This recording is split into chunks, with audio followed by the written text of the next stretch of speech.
It was an ordinary Tuesday afternoon when Usha Vance stopped by the small diner on the outskirts of town. She hadn't planned to eat there. It was just a quick detour for coffee before heading to her next appointment. The place was modest, with its vinyl booths and the lingering scent of pancakes and syrup, even at 2 p.m.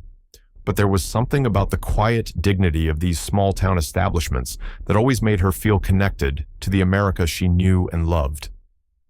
"Where are you watching from today? Comment down below." She didn't expect to notice her, the waitress with the gentle smile who moved between tables with practiced efficiency, despite the visible swell of her belly beneath her uniform.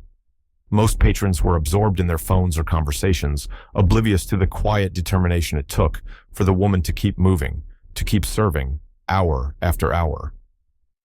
Usha watched as the waitress, her name tag read Maria, paused briefly at the counter, one hand pressed against her lower back, while the other reached for a glass of water.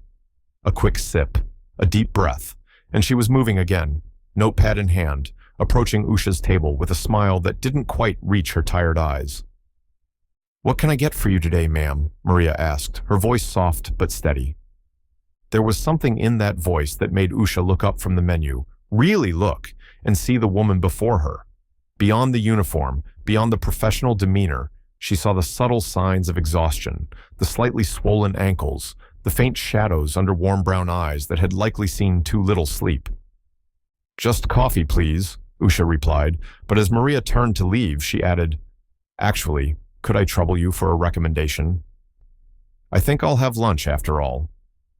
It was a small thing, this moment of connection, but as Maria's expression brightened slightly at the chance to share her thoughts, Usha felt something shift. A conversation began, simple at first, about the diner's homemade pie and the locally sourced vegetables in the soup of the day. But sometimes, the most profound encounters begin with the most ordinary exchanges. "The chicken soup here is actually my grandmother's recipe," Maria confided with a hint of pride. "I gave it to the owner when I started working here 3 years ago." "Then that's what I'll have," Usha smiled, handing back the menu. As Maria walked away, Usha's phone buzzed with messages, reminders of meetings, of speeches to review, of the constant demands that came with being in the public eye. Yet she found herself setting the device aside, watching the rhythms of the diner instead. The elderly couple sharing a slice of pie, the businessman hurriedly finishing his sandwich, and Maria, moving between them all, a quiet presence, holding this small world together. When the soup arrived, steaming and fragrant with herbs, Maria set it down with care. "Enjoy," she said, about to move on to her next table when Usha gently asked, "How far along are you?" The question seemed to surprise Maria, as if few people bothered to acknowledge her condition. 7 months, she answered, her hand instinctively moving to her belly. "A boy." "Congratulations," Usha said warmly. "My husband and I have 3 children. There's nothing like it." A genuine smile crossed Maria's face then. "This will be my second. My daughter is 6 now." Something in the way Maria glanced at the clock made Usha ask, "Long shift today?" Maria hesitated, then nodded. "Double shift. I'm here until 4. Then I head to my evening job at the pharmacy. My mom watches Teresa after school." She said it matter-of-factly, without complaint, but the reality of her daily struggle hung in the air between them. "That must be challenging," Usha said quietly. Maria shrugged slightly. "We manage. My husband was injured at the construction site last year. The medical bills... Well, you do what you have to do, right?" Her smile returned, professional again. "Can I get you anything else?" As Maria moved away to attend to another customer, Usha found herself thinking about the countless women like her across America, working multiple jobs while pregnant, caring for families, shouldering burdens without fanfare or recognition. These were the unseen pillars, holding up communities, their strength rarely acknowledged, their struggles often overlooked in broader political conversations. Usha ate her soup slowly, watching Maria navigate the diner with quiet grace. When another waitress arrived for her shift, Maria disappeared into the back, emerging minutes later in a different uniform, navy blue with the logo of a local pharmacy chain. She was leaving one job only to start another. As Maria collected her purse from behind the counter, Usha made a decision. It wasn't planned, wasn't part of any agenda or initiative. It was simply human recognition meeting human need in a moment of clarity. "Maria," she called softly as the waitress headed for the door, "could I speak with you for a moment?" Maria looked surprised, but approached Usha's table. "Is everything okay with your meal?" "The soup was perfect," Usha assured her, "but I'd like to ask you something if you don't mind." There, in that small-town diner, with the afternoon sun slanting through dusty blinds and the quiet murmur of conversations around them, something unexpected was about to unfold. Something that would remind both women, and eventually many others, that compassion isn't just a virtue to be praised from podiums or included in campaign speeches. Sometimes it's a quiet decision made in an ordinary moment when one person truly sees another. Maria stood waiting, keys in hand, already calculating how fast she needed to walk to make it to her next job on time. She couldn't know that her life was about to change, that this encounter would spark something meaningful not just for her, but for countless others in similar circumstances. She couldn't know that sometimes the most powerful acts of kindness begin with the simplest question: "Tell me your story." And Usha Vance was about to listen. The diner sat just off Route 40, a humble establishment that had weathered decades of economic shifts in this small Ohio town. Once a thriving manufacturing hub, the community had seen factories close and opportunities dwindle. Yet places like this diner remained, steadfast gathering spots where the fabric of American life continued to be woven despite fraying edges. For Maria Gonzalez, this diner represented both salvation and sacrifice. 3 years ago, when her husband Carlos had been working construction and their daughter Teresa was just starting kindergarten, one job had been enough. They'd been making plans for a modest house, saving carefully for a down payment. The American dream, modest perhaps by some standards, but theirs nonetheless. Then came the accident. A scaffold collapse at the construction site had left Carlos with a shattered leg and damaged spine. The surgeries were just the beginning. Physical therapy, medications, specialists. The bills mounted even as their income plummeted. The construction company's insurance covered only a fraction of the costs. Their savings, meant for a home, vanished into the maw of medical debt. And so, Maria had taken on a second job, then a third, before settling on the current arrangement of back-to-back shifts that kept her on her feet for 14 hours a day. When she discovered she was pregnant again, an unplanned blessing, she had cried not just from joy, but from fear. How would they manage another child? Yet terminating the pregnancy had never been an option for her. This baby, like Teresa, would be loved. Somehow, they would find a way. What Maria couldn't have known was that on this particular Tuesday, her path would cross with someone whose life had followed a very different trajectory. Usha Vance had grown up understanding both privilege and responsibility. The daughter of Indian immigrants who had sacrificed everything to give her opportunities, she had excelled academically, navigating prestigious institutions with determination and grace. Her marriage to J.D. Vance had thrust her into the political spotlight, a role she had embraced not for the attention, but for the potential to effect meaningful change. Yet, despite the formal dinners and policy discussions that now filled her calendar, Usha had never forgotten the lessons her parents had taught her about the dignity of work and the importance of seeing, truly seeing, the people society often rendered invisible. Her father had worked multiple jobs when they first arrived in America. Her mother had sewn clothes late into the night to earn extra money for her education. Their struggles had shaped her worldview in ways that no Ivy League education could erase. As she sat in the diner, watching Maria move between tasks with quiet determination, Usha saw echoes of her own parents' journey. The details were different, the circumstances unique, but the fundamental story of sacrifice for family was one she recognized in her bones. Maria returned to Usha's table, coffee pot in hand. "Refill?" she asked, already tilting the pot toward the half-empty cup. "Thank you," Usha replied, then gestured to the chair across from her. "Could you sit for just a moment? I promise I won't keep you long." Maria glanced toward the counter where her manager was occupied with the register. "I really shouldn't." "Please," Usha said. "It's important." Something in Usha's tone made Maria nod. She carefully lowered herself into the chair, one hand automatically supporting her back as she sat. The small gesture spoke volumes about the physical toll her work was taking. "I couldn't help overhearing about your situation," Usha began. "2 jobs, a family, and another baby on the way. That takes incredible strength." Maria's expression shifted, a mixture of pride and wariness crossing her features. She was accustomed to pity, to being seen as an object of charity. But the woman across from her wasn't offering pity. Her eyes reflected something else: recognition, respect. "We do what we have to do," Maria said simply. "Carlos, my husband, he was always the strong one. Now it's my turn to be strong for all of us." "Tell me about your family," Usha said. It wasn't an idle question or small talk. She genuinely wanted to know. And so, in the space of those few precious minutes, Maria shared fragments of her life. Teresa's love of drawing and how smart she was in school, Carlos's ongoing physical therapy, and his frustration at not being able to provide for his family. The tiny 2-bedroom apartment they shared with Maria's mother. The baby boy they planned to name Miguel after Carlos's father. As Maria spoke, Usha listened with complete attention, asking thoughtful questions that revealed her genuine interest. She didn't check her phone once, didn't glance at her watch.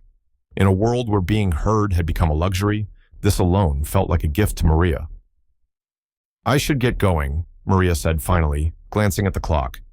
"My shift at the pharmacy starts in 20 minutes, and it's a 15-minute walk." "I understand," Usha said, reaching into her purse.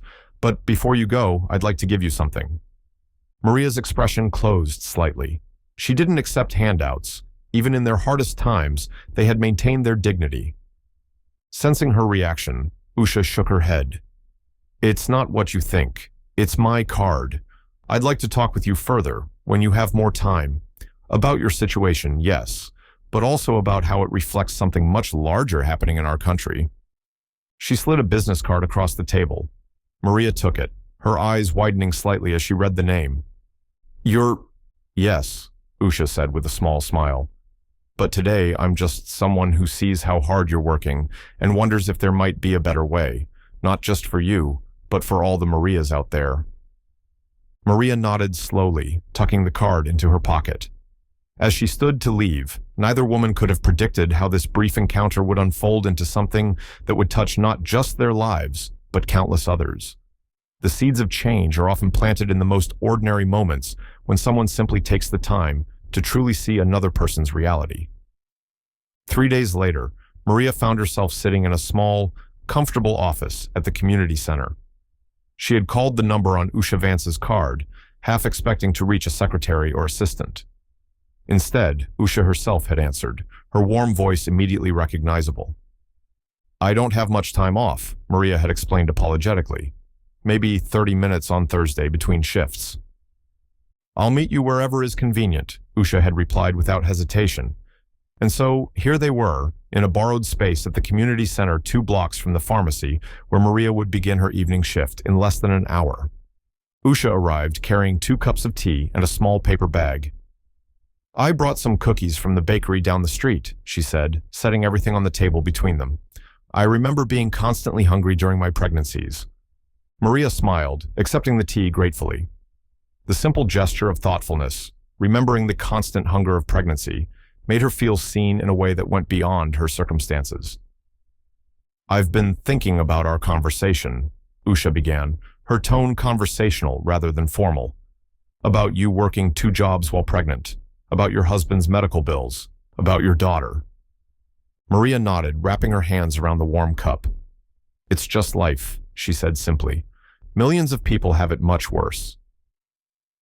"That's true," Usha acknowledged, "but that doesn't make your struggle any less real or important." She paused, choosing her words carefully. "What if I told you that your story, your specific experience, could help change things for others facing similar challenges?" Maria looked up, a question in her eyes. "How?" "I work with several organizations focused on family and workplace policies," Usha explained. "We're preparing for a series of community forums on healthcare access, childcare support, and paid family leave. These discussions often become abstract, full of statistics and policy details. What's missing are the real stories, the lived experiences of families like yours. She leaned forward slightly, her expression earnest. Would you be willing to share your story, not just with me, but eventually with others who need to hear it? Maria hesitated. She had never seen herself as someone whose voice mattered in such conversations. She was just trying to survive, to keep her family afloat until Carlos could work again, if that day ever came. I'm not a public speaker, she said quietly. I wouldn't know what to say. You would just need to speak your truth, Usha assured her, about working through your pregnancy, about balancing childcare and 2 jobs, about how your family navigates healthcare costs. These realities need to be part of our national conversation. Maria took a small sip of her tea, thinking, and this would help others? Families like mine? I believe it could, Usha said. Policy changes begin when people in positions of influence genuinely understand the challenges families face. Your story, told in your own words, has power that no set of statistics can match. For a moment, Maria was silent, considering. Her whole life had been focused on immediate necessities, making rent, paying bills, putting food on the table. The idea that her experiences could contribute to something larger felt foreign, yet somehow right. I would need to discuss it with Carlos, she said finally, and I'd need to arrange childcare for Teresa if there are evening meetings. Of course, Usha replied, and we would cover any childcare costs and transportation. This wouldn't add financial burden to what you're already managing. Maria nodded slowly, then asked the question that had been lingering since their first meeting. Why me? Why did you notice me, out of all the people struggling every day? Usha's expression softened. Sometimes, we're given moments of clarity, chances to see beyond our usual perspective. Watching you that day in the diner, moving between tables despite your exhaustion, heading directly to a second job. It wasn't just admiration I felt. It was recognition that your experience represents something fundamental about both the strength and the struggles of working families. She continued, her voice gentle but firm. My own parents worked multiple jobs when we first came to this country. I remember my mother falling asleep at the dinner table after 18-hour days. I remember my father's hands, cracked and calloused from labor that was beneath his education level, but necessary for our survival. Your story resonated because in some ways, it was also my family's story. Maria hadn't expected this connection across such different circumstances. The woman sitting across from her, educated and influential, seeing her own family's journey, reflected in Maria's struggles. I'll talk to Carlos tonight, Maria said, her decision made. I think he would want me to do this if it could help others. Usha smiled, relief and gratitude in her expression. Thank you, and please know that this isn't just about sharing your story. It's also about connecting you with resources that might ease some of your immediate challenges. As their brief meeting drew to a close, Maria gathered her things, preparing for her pharmacy shift. At the door, she turned back to Usha. The baby kicked while we were talking, she said, a small smile playing at her lips. He doesn't usually get active until evening. Maybe he was voting in favor of this plan. Usha laughed softly. The youngest advocate for change. I like it. As Maria walked the short distance to the pharmacy, her mind was already forming the words she would share with Carlos that night. For the first time in months, she felt something beyond the grinding determination that had carried her through each day, a flicker of hope that perhaps their struggles might serve some purpose beyond mere survival. What neither woman could have known then was how this simple agreement would blossom into something that would touch hundreds of lives and ultimately lead to a movement that would change the landscape for working families across their state and beyond. 6 months later, the community hall was filled to capacity. What had begun as a small forum had grown into something much larger, a gathering of families, healthcare workers, business owners, and policymakers from across the state. At the center of it all was a simple wooden podium where Maria Gonzalez stood, her newborn son cradled against her chest in a soft wrap. 3 months ago, I was working 2 jobs while 8 months pregnant, she began, her voice quiet but steady. Today, I'm here with my son Miguel, speaking to all of you about how one unexpected conversation changed everything. The audience sat in rapt attention as Maria shared her story, the medical bills that had nearly broken her family, the exhaustion of working through pregnancy, the constant worry about providing for her children. She spoke without self-pity, with dignity and clarity that commanded respect. What I didn't realize then, Maria continued, was that my family wasn't alone. Thousands of families in our state face these same challenges every day. The difference is that someone noticed, someone listened, someone believed that our experiences mattered. She glanced to her right, where Usha Vance sat alongside a panel of community leaders and policy experts. In the front row, Carlos sat in his wheelchair, Teresa beside him, both beaming with quiet pride. When Mrs. Vance approached me that day in the diner, I thought she might leave a generous tip, Maria said with a small smile. Instead, she offered something far more valuable, the chance to turn our struggles into a catalyst for change. What had begun with that conversation had evolved rapidly. Usha had organized a series of community listening sessions where working families shared their experiences with healthcare costs, childcare challenges, and workplace policies. Maria's story had been joined by dozens of others, different in detail, but united by common threads of struggle and resilience. Local media had taken notice. What started as a human interest story became a spotlight on systemic issues affecting working families. Business leaders, initially defensive, began engaging in conversations about flexible scheduling and family leave policies. Healthcare providers joined discussions about payment plans and cost transparency. But the most powerful outcome had been the Working Families Support Initiative, a comprehensive program combining private funding and public resources to address the immediate needs of families in crisis while working toward long-term policy solutions. Today, I no longer work two jobs, Maria continued. Thanks to the Healthcare Bridge program that grew from these discussions, we've been able to restructure Carlos's medical debt into manageable payments. The Flexible Work Initiative helped me secure a single full-time position with family-friendly hours and benefits that include childcare assistance. She looked down at her sleeping son, then back at the audience. But this isn't just about my family. In the past 3 months, over 200 families in our community have received similar support. 15 local businesses have adopted new family leave policies. 3 healthcare providers have implemented transparent billing practices and income-based payment programs. Maria's voice grew stronger. What began with one person noticing another person's struggle has become a movement, a commitment to seeing each other's humanity and working together to create communities where families can thrive, not just survive. The applause that followed was thunderous. As Maria returned to her seat, Usha stepped to the podium, visibly moved. When people ask what inspired this initiative, Usha began, I tell them about watching Maria move between tables that day, her dedication to her family written in every careful step. But what I've learned over these months is that inspiration isn't enough. Real change requires listening, collaboration, and the courage to challenge systems that no longer serve our families. She gestured to the diverse panel beside her. Every person on this stage represents a different piece of the puzzle: healthcare, business, education, policy. What unites us is the recognition that our communities are strongest when every family has the opportunity to thrive.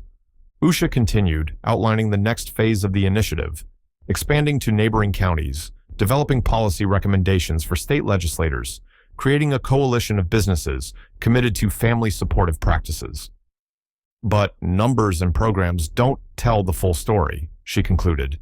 The true measure of our success lies in families like Maria's, in a mother who can care for her newborn without working 14-hour days, in a father receiving the medical care he needs without bankrupting his family, in a little girl who sees her parents treated with dignity and respect. As the formal presentation ended and the audience broke into discussion groups, Maria found herself approached by a young woman in a waitress uniform. I work at the diner by the highway, the woman said hesitantly. I heard about this meeting from one of my customers. I'm a single mom with 2 kids, and I've been working double shifts for 3 years. I never thought anything could change. Maria smiled, adjusting her sleeping son in his wrap. Neither did I, she said, taking the woman's hand. Come meet some people who can help. Across the room, Usha watched this exchange, her heart full. What had begun as a chance encounter One woman seeing another's struggle had rippled outward, touching hundreds of lives and continuing to expand. The true power of compassion, Usha reflected, wasn't in grand gestures or headline-making donations. It began with the simple act of truly seeing another person's humanity, their struggles and their strength, and recognizing that in a world of complexity and division, this connection was the foundation upon which real change could be built. One conversation, one story shared, one community coming together. Sometimes that was all it took to begin transforming the world, one family at a time.